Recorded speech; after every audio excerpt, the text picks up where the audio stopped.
Good morning students, मरमन classes YouTube channel पर आपका हार्दिक स्वागत। सभी को नमस्कार। आज अपन कक्षा 10 के सामाजिक विज्ञान का अध्याय नंबर 6 केंद्र सरकार का पढ़ेंगे। केंद्र सरकार के अंतर्गत आपके सिलेबस में क्या क्या रखा है इसके बारे में आपको मैं बता रहा हूँ। आपके इस सिलेबस में 2021 बोर्ड के कोरोना के कारण ये बोर्ड में सिलेबस कम कर दिया गया। तो इस केंद्र सरकार वाले अध्याय में से आपको क्या क्या पढ़ना है और क्या क्या छोड़ना है। तो आपको पढ़ना क्या है, एक पहला है आपका सरकार का अर्थ, ये आपके सिलेबस में है। फिर इसमें पढ़ना है आगे सरकार के अंग में पढ़ना है व्यवस्थापिका, न्यायपालिका और कार्यपालिका है। इन तीनों में से आपको अलग अलग दे रखा है। तो भारत की संसद में पढ़ना है आपको लोकसभा, राज्यसभा। इसमें पढ़ेंगे अपन कार्य प्रणाली एवं शक्तियां। फिर अपन पढ़ेंगे कार्यपालिका के अंतर्गत राष्ट्रपति, प्रधानमंत्री और विपक्ष की भूमिका, ये आपके सिलेबस में दे रखा है। उसके बाद न्यायपालिका में न्यायाधीशों की योग्यता, केवल और केवल क्या पढ़ना आपको, न्यायाधीशों में, न्यायपालिका में न्यायाधीशों की योग्यता पढ़नी है। अब मैं बता देता हूं आपके सिलेबस से क्या क्या हटा दिया गया है। तो केंद्र सरकार अध्याय नंबर 6 से हटाया गया कार्यपालिका के अंतर्गत उपराष्ट्रपति बिल्कुल नहीं पढ़ना आपको, उपराष्ट्रपति हटा दिया गया आपके सिलेबस में। फिर आपके सिलेबस में से मंत्रिपरिषद का गठन एवं उसके कार्य, अधिकार, शक्तियां, ये आपके मंत्रिपरिषद वाला पूरा हटा दिया गया है। और न्यायपालिका के अंतर्गत आपको क्या हटाया है, इसमें सर्वोच्च न्यायालय का गठन एवं क्षेत्राधिकार हटा दिया गया है। आपको केवल पढ़ना है न्यायपालिका के अंतर्गत न्यायाधीशों की योग्यता पढ़ना है। क्या पढ़ना है? न्यायाधीशों की योग्यता पढ़ना है। कार्यपालिका में आपको पढ़ना क्या है, राष्ट्रपति, प्रधानमंत्री और विपक्ष की भूमिका, यह पढ़ना है। केवल उपराष्ट्रपति को हाथ नहीं लगाना है, यानी कि बिल्कुल नहीं पढ़ना है। और सरकार का अर्थ, और उसके बाद अपने व्यवस्थापिका में भारत की संसद, लोकसभा, राज्यसभा, कार्य प्रणाली और शक्तियां पढ़ेंगे। बाकी आपको इसमें से, इस अध्याय में से नहीं पढ़ना है। 2021 माध्यमिक शिक्षा बोर्ड का सिलेबस दे रखा है आपके। तो अपन पहले लेते हैं केंद्र सरकार में सरकार का अर्थ एवं परिभाषा, meaning and definition of governments. राज्य एक भावनात्मक अवधारणा है जो एक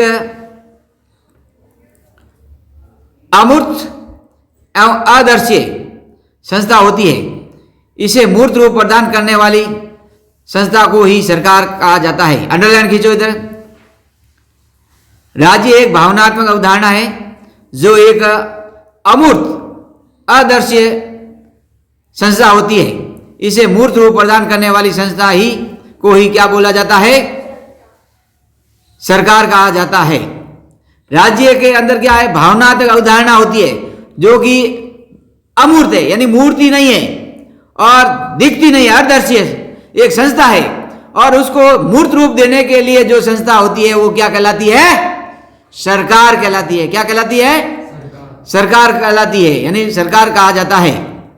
सरकार द्वारा ही राज्य की सामूहिक इच्छा को निर्धारित, अभिव्यक्ति, कार्यान्वित किया जाता है। हम कह सकते हैं कि सरकार ही राज्य रूपी भावनात्मक अवधारणा की अभिव्यक्ति है। सरकार के अभाव में राज्य की कल्पना भी नहीं की जा सकती है। जो राज्य के निश्चित भूभाग,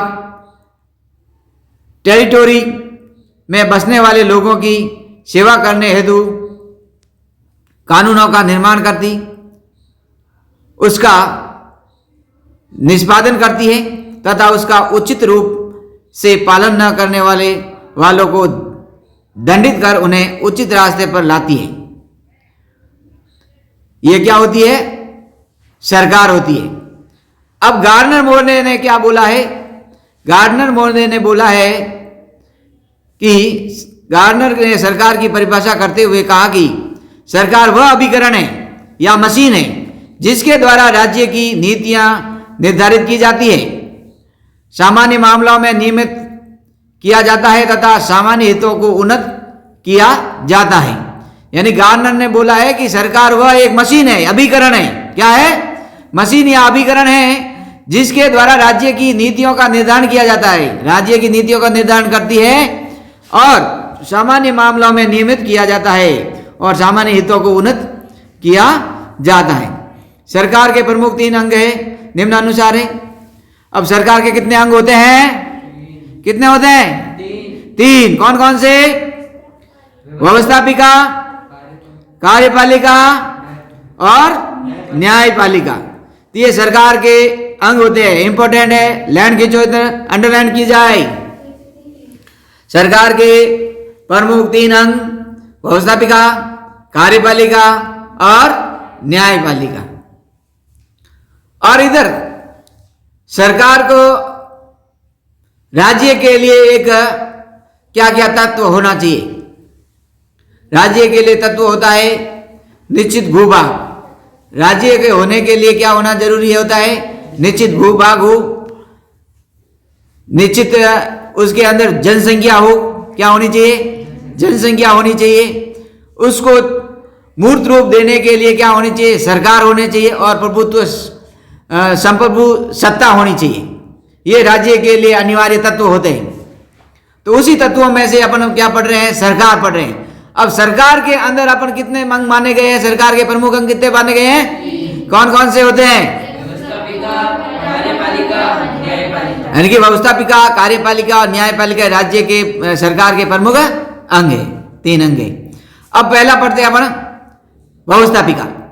अब व्यवस्थापिका के 3 अंगों को, सरकार के 3 अंगों में व्यवस्थापिका प्रथम अंग है। भारतीय राज व्यवस्था में व्यवस्थापिका का गठन भी 2 स्तर पर हो रहा है। नंबर 1 संघीय व्यवस्थापिका, नंबर 2 है राज्य व्यवस्थापिका। यानी कि एक संघ की, एक केंद्र सरकार की एक व्यवस्थापिका अलग होती है, राज्य सरकारों की एक व्यवस्थापिका अलग मानी गई है। तो भारतीय राज व्यवस्था में 2 प्रकार की व्यवस्थापिका का गठन किया गया है, 2 स्तर की व्यवस्थापिका का गठन किया गया है। संघीय व्यवस्थापिका यानी कि केंद्र सरकार की व्यवस्थापिका, राज्य व्यवस्थापिका यानी राज्य सरकार की व्यवस्थापिका। तो ये 2 स्तर की मानी गई है। प्रश्न ऐसा आ जाए कि भारतीय राज व्यवस्था में व्यवस्थापिका का गठन कितने स्तर पर मानी गई है? 2। कौन कौन सी? संघीय व्यवस्थापिका और राज्य व्यवस्थापिका। भारतीय संविधान में संघीय व्यवस्थापिका को संसद या पार्लियामेंट नाम दिया गया है। यानी कि संविधान में संघीय व्यवस्थापिका को क्या बोला गया है? संसद, या इंग्लिश में बोलते हैं उसको पार्लियामेंट नाम दिया गया है। संविधान के अनुच्छेद 79 यानी 79 द्वारा व्यवस्था की गई है कि भारतीय संघ की एक संसद होगी जिसका निर्माण राष्ट्रपति और तथा 2 सदनों से मिलकर होगा, जिसका क्रमशः नाम लोकसभा तथा राज्यसभा होंगे। यानी कि अंडरलाइन खींचो इधर, संविधान के अनुच्छेद 79 द्वारा व्यवस्था की गई है कि भारतीय संघ की एक संसद होगी जिसमें राष्ट्रपति से मिलकर 2 सदन और होंगे। वो क्रमशः सदन होते हैं लोकसभा और राज्यसभा। तो इस प्रकार संसद के कितने अंग हो गए? 3 अंग हो गए। संसद के अंग क्या होते हैं? राष्ट्रपति, लोकसभा और राज्यसभा। यानी कि इस प्रकार राष्ट्रपति, लोकसभा तथा राज्यसभा तीनों का संयुक्त नाम क्या कहलाता है? संसद कहलाता है। यानी तीनों के ये संसद के क्या है? अंग है। तो संसद के अंग कितने होते हैं? 3। कौन कौन से अंग होते हैं? राष्ट्रपति, लोकसभा और राज्यसभा, ये तीनों क्या होते हैं? अंग होते हैं। इनसे मिलकर क्या कहलाता है? संसद कहलाता है। तो याद रखना है, सरकार के कितने अंग होते हैं? संसद के कितने अंग होते हैं? 3। राष्ट्रपति, लोकसभा और राज्यसभा, ये अंग हो गए। ऐसा पूछा जाता है कि संसद के कितने स्तर होते हैं, यानी कि संसद के कितने सदन होते हैं। क्या पूछा जाता है प्रश्न कि संसद के कितने सदन हैं? तो 2 होते हैं, लोकसभा और राज्यसभा। ये क्या है? सदन है। अगर पूछा जाए संसद के कितने अंग हैं, कितना हो गए? 3, राष्ट्रपति, लोकसभा और राज्यसभा। तो अपन लेते हैं लोकसभा की रचना या संगठन। अपन क्या पढ़ते हैं पहले? लोकसभा। ये व्यवस्थापिका के अंतर्गत ही है और व्यवस्थापिका को संसद कहा जाता है। और संसद के कितने अंग होते हैं? 3 अंग होते हैं। 3 अंग के अंतर्गत अपन पढ़ते हैं पहले लोकसभा। तो लोकसभा की रचना यानी उसका निर्माण कैसे होता है या संगठन, उसको कैसे निर्वाचित होते हैं, कौन कौन लोग उसमें निर्वाचित होकर उस लोकसभा में जाते हैं। तो अपन लेते हैं पहले लोकसभा। लोकसभा संसद का प्रथम या निम्न सदन है। अंडरलाइन खींचो। लोकसभा को दूसरा नाम क्या दिया गया है? संसद का प्रथम सदन या निम्न सदन कहा जाता है। इसे लोकप्रिय सदन भी कहते हैं क्योंकि इसको क्या बोला जाता है? लोकप्रिय सदन। प्रश्न आता है कि लोकप्रिय सदन किसे बोला जाता है? लोकसभा को। संसद का प्रथम सदन कौन सा है? लोकसभा। संसद का निम्न सदन कौन सा कहलाता है? लोकसभा। लोकप्रिय सदन क्यों कहलाता है? क्योंकि इसके सदस्य जनता द्वारा प्रत्यक्ष रूप से निर्वाचित होते हैं। यानी कि हर क्षेत्र में अलग अलग सांसद होते हैं। सांसद सीधे किससे चुने जाते हैं? जनता के द्वारा चुने जाते हैं, सीधे रूप से, जिसे कहते हैं प्रत्यक्ष। सीधा चुनना यानी प्रत्यक्ष रूप से जनता के द्वारा निर्वाचित होकर ये जाते हैं लोकसभा में, इसलिए वो लोकप्रिय सदन होता है। अब लोकसभा के सदस्यों की संख्या कितनी होती है? मूल संविधान में लोकसभा के सदस्यों की संख्या 500 निश्चित की गई थी। याद रखना है, अंडरलाइन खींच दो कि जब भारत का संविधान लागू हुआ था 26 जनवरी 1950 के दिन, उस समय लोकसभा के सदस्यों की संख्या कितनी निश्चित की गई थी? 500। और लेकिन समय समय पर इसमें वृद्धि की गई। अब गोवा, दमन, दीव पुनर्गठन अधिनियम 1987 द्वारा निश्चित किया गया है कि लोकसभा की अधिकतम सदस्य संख्या 552 हो सकती है। अधिकतम सदस्य संख्या कितनी हो सकती है बेटा? 552 हो सकती है। पहले कितनी थी? यानी कि जब संविधान लागू हुआ था उस समय कितनी निश्चित की गई थी? 500 निश्चित की गई। परंतु समय समय पर यह क्या होती रही? बढ़ती होती रही। और गोवा, दमन और दीव पुनर्गठन अधिनियम 1987 के द्वारा निश्चित किया गया कि अधिकतम लोकसभा की अधिकतम सदस्य संख्या कितनी हो सकती है? 552 हो सकती है। इसमें से अधिकतम 530 सदस्य राज्यों के निर्वाचित क्षेत्रों से, यानी 530 तो कहां से आएंगे? अपने जो भारत में राज्य है उसमें से आएंगे। अब ये थोड़ा फेरबदल कर दिया गया है, नियम चेंज हो जाएगा। अपने राज्य कम हो गया, एक जम्मू कश्मीर राज्य क्या बन गया? केंद्र शासित प्रदेश बन गया है। तो इसमें अलग हो जाएगी। राज्यों की सदस्य संख्या 530 है, उसमें कम होते 7 कम हो जाएगी। कितनी कम हो जाएगी? 7 कम हो जाएगी। कितनी हो जाएगी? 500 कितनी रह जाएगी? 23। और अधिकतम 20 सदस्य संघीय क्षेत्रों से निर्वाचित किए जा सकेंगे। और अधिकतम कितने सदस्य निर्वाचित किए जा सकेंगे? तो 7 इसमें जुड़ जाएंगे। 7 है जम्मू कश्मीर से, 7 इसमें जुड़ जाएंगे। ये अब वापस नया करंट आना है डाटा, वो आ जाएगा जब इसमें नया आपको बता दिया जाएगा। तो 530 तो राज्यों के द्वारा, 20 अधिकतम संघीय सरकार, संघ यानी संघ शासित यानी केंद्र शासित प्रदेश से किए जा सकेंगे। और राष्ट्रपति द्वारा आंग्ल भारतीय वर्ग से 2 सदस्यों को मनोनयन किया कर सकेगा। 2 सदस्य लोकसभा में राष्ट्रपति के द्वारा मनोनीत किए जा सकता है। 2 सदस्य कौन हो सकते हैं? आंग्ल भारतीय। अब आंग्ल भारतीय कौन होते हैं? जिसके माता पिता में से कोई एक सदस्य क्या होना चाहिए? अंग्रेज। उसको क्या, उसकी संतान को क्या बोला जाता है? आंग्ल भारतीय। यानी कि या तो माता हो सकती है या पिता हो सकता है, कोई दोनों में से एक क्या होना चाहिए, अंग्रेज हो जा सकते, और उसी की संतान होगी वो क्या कहलाती है, आंग्ल भारतीय कहलाती है। और इसी आंग्ल भारतीयों में से आंग्ल भारतीय वर्ग में से 2 सदस्य राष्ट्रपति लोकसभा में निर्वाचित कर सकता है, यानी कि उसका प्रतिनिधित्व नहीं हो रहा है। उन 500 जो 52 है या 500 वर्तमान समय में 500 कितने हैं, 43 है। कितने हैं वर्तमान समय में, 43 प्लस 2 45 हो जाती है।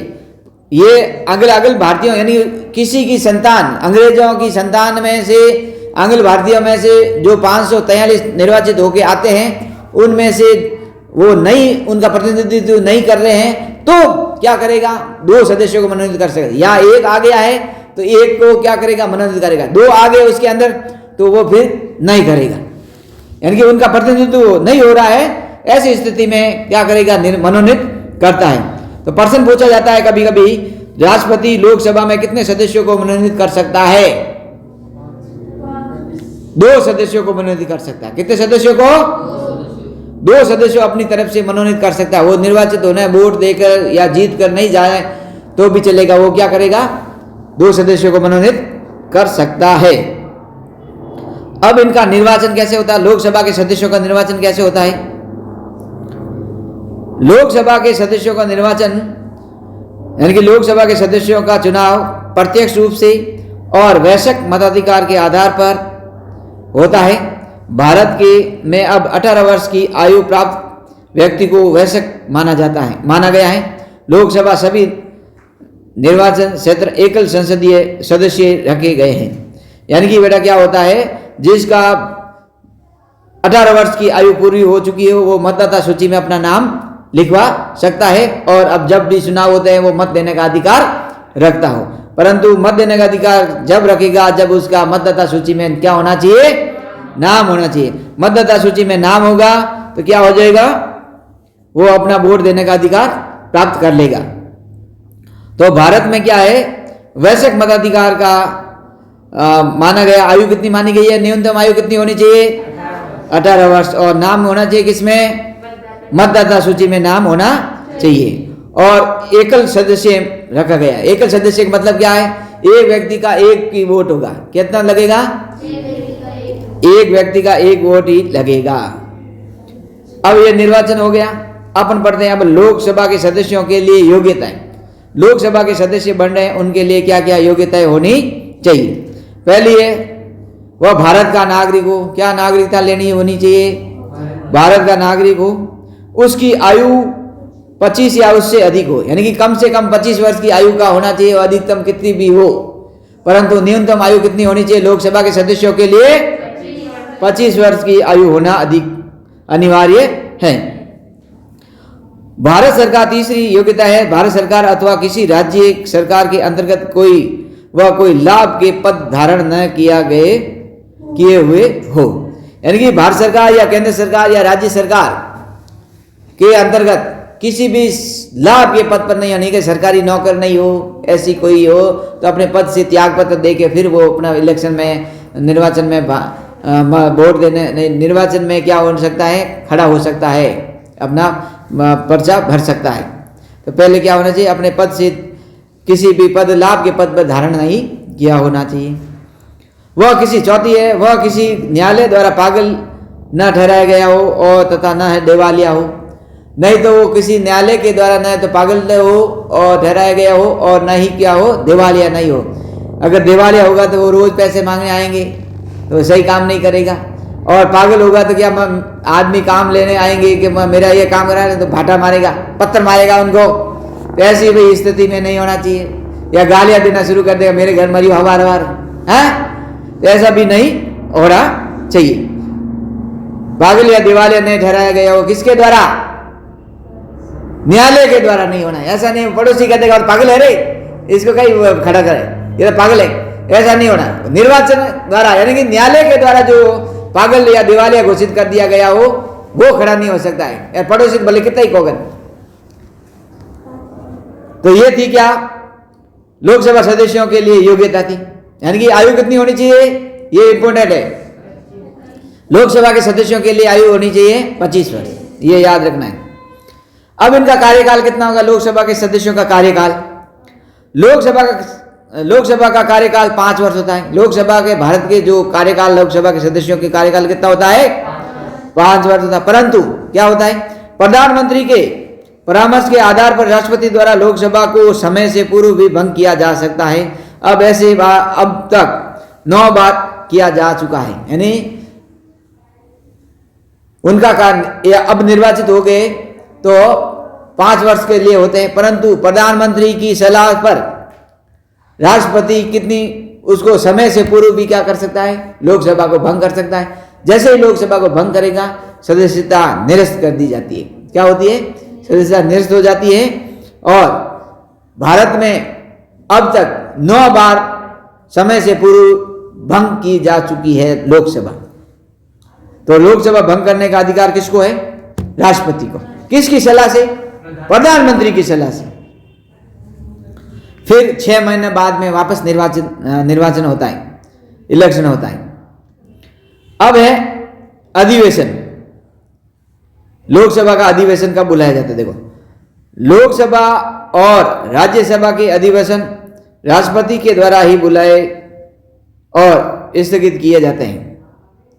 यानी कि ये राष्ट्रपति दोनों को संयुक्त रूप से बैठकर अधिवेशन बुलाया जाता है। उसमें लोकसभा और राज्यसभा का अधिवेशन बुलाया जाता है अनुच्छेद 108 के अंतर्गत। याद रखना है, अनुच्छेद 108 के अंतर्गत अधिवेशन बुलाया जाता है राष्ट्रपति के द्वारा और स्थगित किया जाता है। इस संबंध में नियम केवल यह है कि लोकसभा की 2 बैठकों में 6 माह से अधिक अंतर नहीं होना चाहिए। यानी कि लोकसभा की जो बैठक होती है उस बैठकों में कितना अंतर नहीं होना चाहिए? 6 माह का अंतर नहीं होना चाहिए। 6 माह से अधिक नहीं होना चाहिए। 6 माह के अंदर अंदर ही क्या करानी चाहिए? बैठक बुला देनी चाहिए। अभी देखते हैं संसद में जब बैठक होती है तो आपस में संसद बोलते हैं, वो लोकसभा स्पीकर बोलता है या राज्यसभा के स्पीकर बोलता है।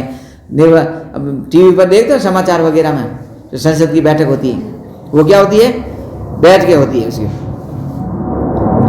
अब है लोकसभा के पदाधिकारी। अब लोकसभा में कौन कौन से पदाधिकारी होते हैं और उसमें क्या क्या कार्य करते हैं? तो अध्यक्ष तथा उपाध्यक्ष संविधान के अनुच्छेद 93 के अनुसार कहते हैं, अनुच्छेद कौन से अंडरलाइन कीजिए? संविधान के अनुच्छेद 93 के अनुसार लोकसभा स्वयं ही अपने सदस्यों में से एक अध्यक्ष और एक उपाध्यक्ष निर्वाचित करेगी। यानी कि 13वें अनुच्छेद के अंतर्गत क्या होगा कि लोकसभा के सदस्यों में से ही एक को क्या बनाया जाएगा? अध्यक्ष बना दिया जाएगा। एक को क्या बना दिया जाएगा? उपाध्यक्ष बना दिया जाएगा।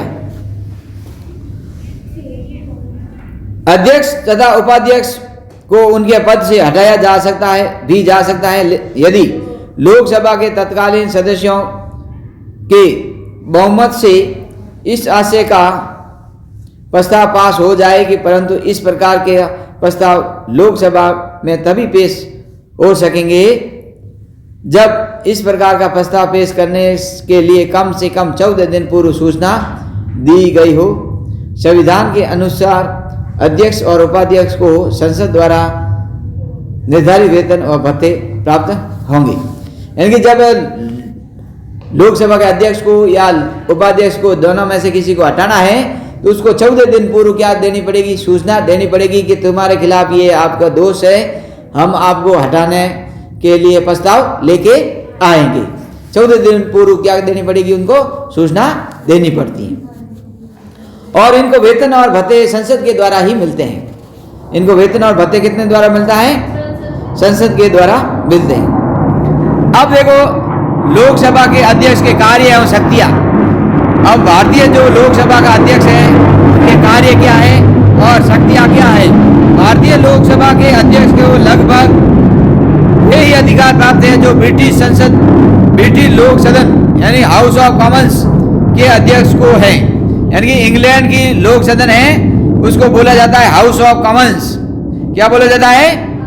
हाउस ऑफ कॉमन्स यानी कि लोक सदन। जो लोक सदन के अध्यक्ष को शक्ति प्राप्त है उसी तुम्हार भारतीय लोकसभा के अध्यक्ष को भी उतना अधिकार प्राप्त होता है। नंबर 1, अध्यक्ष के द्वारा लोकसभा की सभी बैठकों की अध्यक्षता की जाती है। अध्यक्ष के द्वारा क्या काम किया जाता है? सभी बैठकों की अध्यक्षता की जाती है और अध्यक्ष होने के नाते उसके द्वारा सदन में शांति व्यवस्था और अनुशासन बनाए रखने का कार्य किया जाता है। यानी कि उसके अंदर व्यवस्था बनानी है, अनुशासन बनाए रखने का कार्य कौन करता है? शांति बनाए रखने का कार्य लोकसभा अध्यक्ष का होता है।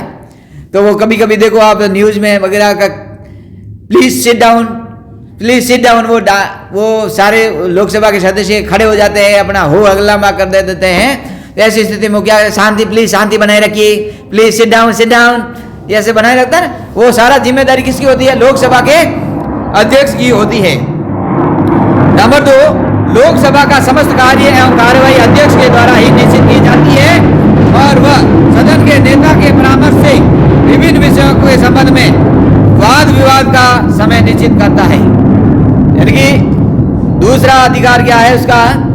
लोकसभा का सदन कार्यक्रम और कार्यवाही अध्यक्ष के द्वारा निश्चित की जाती है कि वह सदन के नेता से परामर्श से विभिन्न विषयों पर संबंध में वाद विवाद का समय निश्चित करता है। यानी कि जो प्रश्न पूछना है या कोई वाद आ जाता है, विवाद है कोई प्रश्न पर, तो उसका समय निश्चित करने का कार्य कौन करेगा? लोकसभा का अध्यक्ष करता है। या किसी विषय पर प्रश्न पूछना है कि भाई शिक्षा के अधिकार है, शिक्षा के अधिकार पर किसी को प्रश्न पूछना है तो उसका जवाब शिक्षा मंत्री देता है। तो ये सारा वाद विवाद है, समय निश्चित करता है, ये सारा काम कौन करता है? लोकसभा का अध्यक्ष करता है। फिर यह तीसरा है, वह सदन की कुछ समितियों का पदेन सभापति होता है। वह सदन की कुछ समितियां होती हैं और कुछ समितियां होने के नाते क्या करता है? पदेन सभापति होता है। और प्रवर समिति यानी सिलेक्शन कमेटी के सभापतियों को वही नियुक्त करता है और इन समितियों के द्वारा उनके निर्देशन में ही कार्य किया जाता है। यानी कि किसी कार्य के लिए जो प्रवर समिति है और कोई समितियां होती है उसका सब उसी की देखरेख में यह निर्देशनों में कार्य किया जाता है। नंबर 4, अध्यक्ष ही वह निर्णय करता है कि कोई विधेयक धन विधेयक है अथवा नहीं। यानी कि कोई विधेयक धन विधेयक है या नहीं, ये सारा कार्य कौन करता है? लोकसभा का अध्यक्ष ही कार्य करता है। यानी कि कोई भी विधेयक लेके जाता है तो ये धन का है या नहीं है, ये सारा निर्णय कौन करता है? लोकसभा का अध्यक्ष करता है। फिर यह 5वां कार्य, संसद और राष्ट्रपति के बीच सारा पत्र व्यवहार उसके द्वारा ही होता है। यानी कि संसद के द्वारा और राष्ट्रपति के बीच में जो भी पत्र व्यवहार होता है तो लोकसभा के अध्यक्ष ही उसका पत्र व्यवहार करता है या उसी के माध्यम से ये सारा कार्य पत्र व्यवहार वाला कार्य करता है। तो इस प्रकार ये लोकसभा के अध्यक्ष के कार्य एवं शक्तियां थी। तो आज अपन पढ़ा है लोकसभा के अध्यक्ष एवं कार्य। सभी को मरोड़ क्लासेस का यूट्यूब चैनल अच्छा लगे तो सब्सक्राइब करें, लाइक करें, ज़्यादा से ज़्यादा शेयर करें और इससे हमारा मनोबल बढ़ता रहे और हम नए नए वीडियो बनाते रहें। धन्यवाद।